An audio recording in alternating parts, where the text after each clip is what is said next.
Hi, I'm Danny Ecker with your Chicago Business Today Midday Report. This week, Crain takes an in-depth look at struggling retail giant Sears in the context of its 126-year history, one that's closely tied to the development of modern retail in America.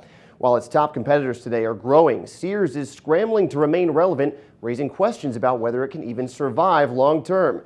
And for more, I'm joined by Crain's Assistant Managing Editor, Steve Reese.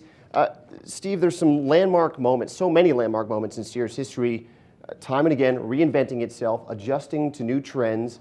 And then in the last few decades, you've had the advent of big box stores, Walmart, Target. What's been different about how Sears has adjusted to recent changes and why it's struggling?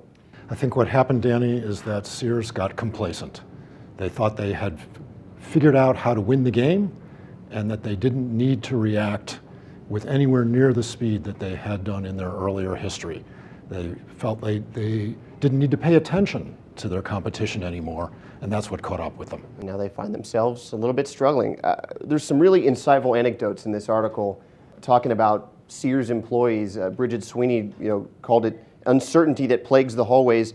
When you look really deeply at Sears in this article and the way sort of the eye of the storm and Edward Lampert and how he runs things, what have we learned about how Sears is operating now and where it's going forward? I think the problem is they don't know where they're going forward. They've had incredible turnover in their senior executive ranks that has reflected some of the problems of Lampert in running this company, where he's not sure what he's doing, apparently, from one week to the next. That gets reflected in the executive turnover, and you have a company that's flailing from one place to another. Right, and one thing Mr. Lampert has obviously spoken about recently, and there's been speculation as to the future of Sears and whether it is more valuable if it sells off its parts, and whether it becomes this, there's a slow liquidation process perhaps to be had.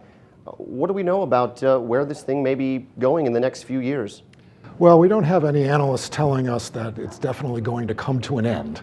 But we can see what's in front of us, which is that you have a company that's selling stores, that's contemplating putting its brand names into other stores that it doesn't own, and that has to be considering what the long-term future is when it doesn't invest in its own product. Right, and keep in mind, Lampert bought into Sears at $16 a share. It's now at $58, so it's not a money-losing effort for him yet. He could cash out now and have done very nicely. Okay, Steve, it's a great article. Thanks for the insight. Thank you.